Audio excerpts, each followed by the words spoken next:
ஒரு நிமிஷம் மேடம், ஆன்மீகம் என்றால் என்ன? அரசு பள்ளியில ஆன்மீகம் பேசக்கூடாது யார் சொன்னது? பேசக்கூடாது ஏதாவது இருக்கா? லா இருக்கா?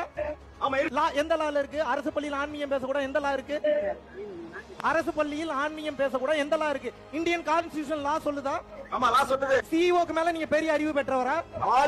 உங்களுடைய முதன்மை கல்வி இன்னைக்கு தமிழ்நாட்டில் ஒரு மிகப்பெரிய இஷ்யூ வந்து போயிட்டு இருக்கு. என்ன அப்படின்னா, மகாவிஷ்ணு அப்படின்ற பர்சன்ஸை வந்து பர்சன் வித் டிசபிலிட்டிஸ் ஆக்ட் அதுபடி செக்ஷன் 92 படி அவரை வந்து அரெஸ்ட் பண்ணியிருக்காங்க.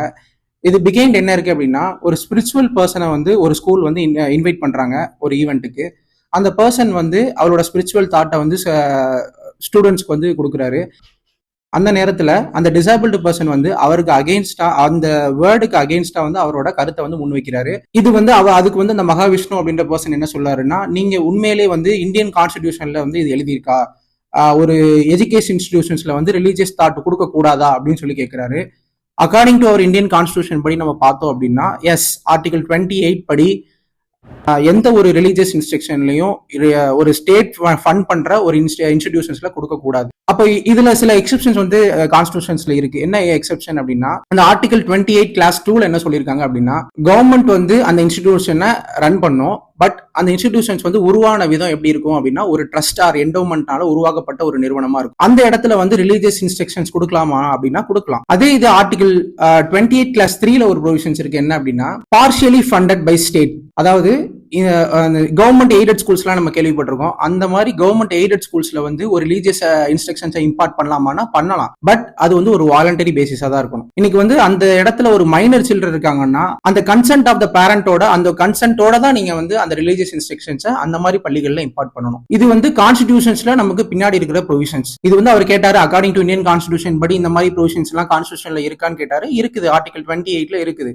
இதுக்கப்புறம் வந்து இவரை வந்து வேற ஒரு ஆக்ட்ல கீழே அரெஸ்ட் பண்ணிருக்காங்க, பர்சன் வித் டிசபிலிட்டிஸ் ஆக்ட் 2016. இந்த ஆக்ட் வந்து பத்தி பார்த்தோம் அப்படின்னா, ஃபர்ஸ்ட் வந்து இது யுனைடெட் நேஷன் கன்வென்ஷன்ல நம்ம பார்த்துடணும். 2006ல இந்தியா வந்து அந்த united nation convention on person with disability ரைட்ஸ்ல நம்ம ராட்டிஃபை பண்ணிருக்கோம், நம்ம ஒத்துழைப்பு கொடுத்திருக்கோம் அந்த ஆக்டுக்கு கீழே. அதனால 2016ல rights of person with disability act அப்படின்றதுக்காக அப்படின்னு ஒரு சட்டத்தை உருவாக்கி, அதுல அந்த டிசபிலிட்டி பர்சன்ஸுக்கு நிறைய ரைட்ஸ் அண்ட் பிரிவிலேஜஸ் அந்த ஆக்ட்ல கொடுத்திருக்கோம். அந்த ஆக்ட்ல தான் செக்ஷன் 92A படி ஒரு இன்டென்ஷனலா ஒரு டிசபிலிட்டி பர்சன்ஸை வந்து ஒரு அவதூறா அவரை ஹியூமிலேட் பண்ற மாதிரி ஒரு பப்ளிக் பிளேஸ்ல பேசுனதுக்காக அவருக்கு அந்த ஆக்ட் படி அவருக்கு வந்து minimum 6 months to maximum 5 years வரைக்கும் அவருக்கு வந்து நம்ம இம்ப்ரெசன்மெண்ட் கொடுக்கலாம், வித் ஃபைன் அமௌண்டோட கொடுக்கலாம். அதனால வந்து எந்த ஒரு பர்சனா இருக்கட்டும், அது ரிலீஜியஸ் பர்சனா இருந்தாலும் ஸ்பிரிச்சுவல் பர்சனா இருந்தாலும் சரி, யாரையுமே டிஸ்கிரிமினேட் பண்ணக்கூடாது. இன்னைக்கு எல்லா பர்சனுக்கும் அவங்களோட மைண்ட்ல என்ன இருக்கும் அப்படின்னா, நமக்கு இந்தியன் கான்ஸ்டிடியூஷன்ல ஆர்டிகல் 19 வந்து freedom of speech and expression அப்படின்ற ஒரு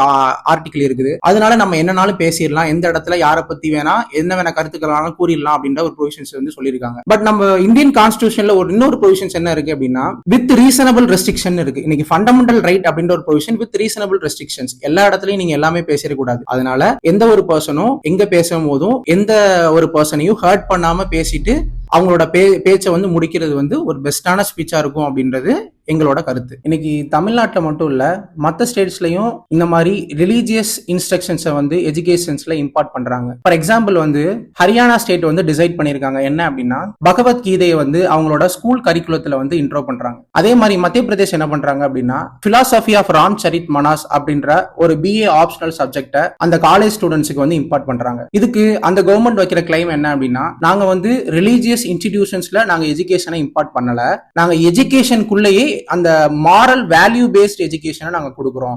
அது மூலியமா நாங்க கல்ச்சரை வந்து கொடுக்குறோம், லிட்ரேச்சரை ப்ரொமோட் பண்றதுக்கு கொடுக்குறோம், ஒரு மாரல் எத்திக்கல் பர்சனை உருவாக்குறதுக்காக இந்த ரிலீஜியஸ் எஜுகேஷனை நாங்க எஜுகேஷனுக்குள்ள இம்பார்ட் பண்றோம் அப்படின்றத அவங்க கிளைமா வைக்கிறாங்க. இந்த மாதிரி எஜுகேஷன் இன்ஸ்டிடியூஷன்ஸ்ல ஒரு ரிலீஜியஸ் இன்ஸ்ட்ரக்ஷன்ஸ் கொடுக்கிறது, இல்ல எஜுகேஷன்ல ஒரு ரிலீஜியஸ் வேல்யூஸை இம்பார்ட் பண்றது, இது வந்து எந்த அளவுக்கு நல்லது அப்படின்றத நீங்க வந்து கமெண்ட் செக்ஷன்ல மென்ஷன் பண்ணுங்க. இந்த மாதிரி நம்மளை சுத்தி இருக்கிற இஷ்யூஸ் அண்ட் அவேர்னஸ் சம்பந்தப்பட்ட நியூஸ் எல்லாம் தெரிஞ்சுக்கிறதுக்காக இந்த பேஜை வந்து நீங்க சப்ஸ்கிரைப் பண்ணுங்க.